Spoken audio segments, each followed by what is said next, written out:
Great, thank you. So really fantastic, wide-ranging topics here, and I'm going to talk about something just as exciting, minor changes to our XML.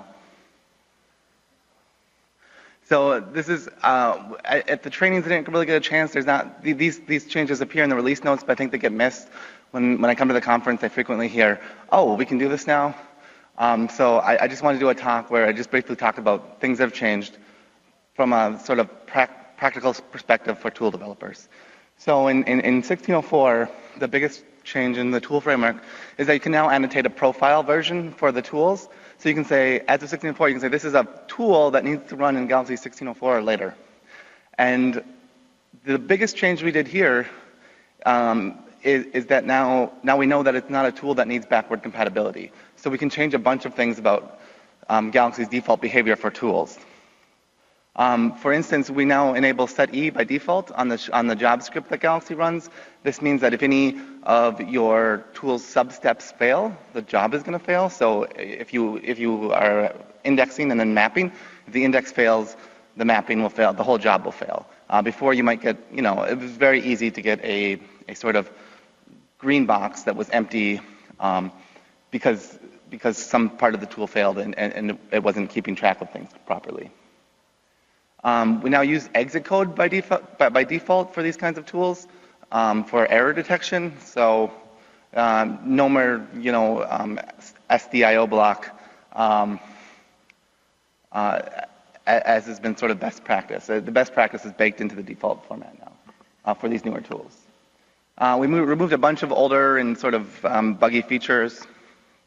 Another change in 1604 is that every tool, regardless of whether it's been annotated as 1604, has a clean working directory. So this should prevent little problems where metadata files, for instance, were conflicting with the tool runtime environment.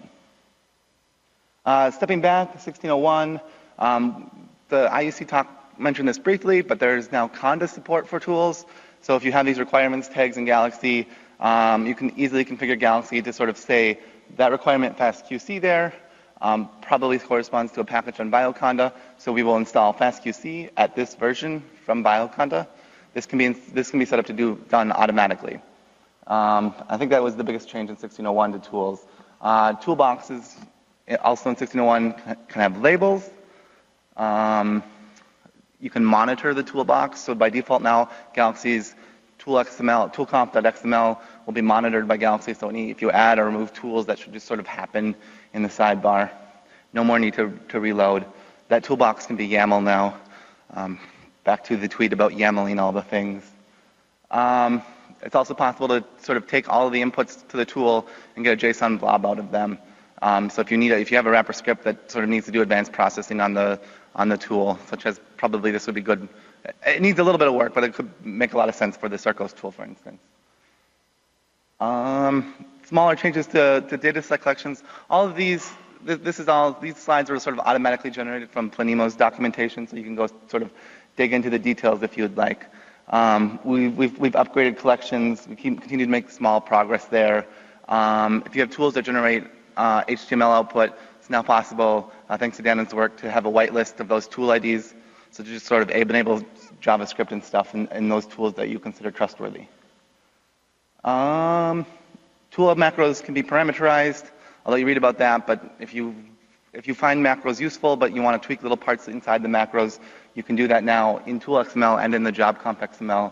It actually probably makes more sense in the job comp XML if you wanted to define sort of parameterized destinations for jobs. Well, I already mentioned the tool form improvements. And then environment variables, you can now set environment variables in tools using cheat expressions just like the command. Yep, and other small collection enhancements. Thanks. Any questions? Thank you, Don. We have a question. Not off the hook yet.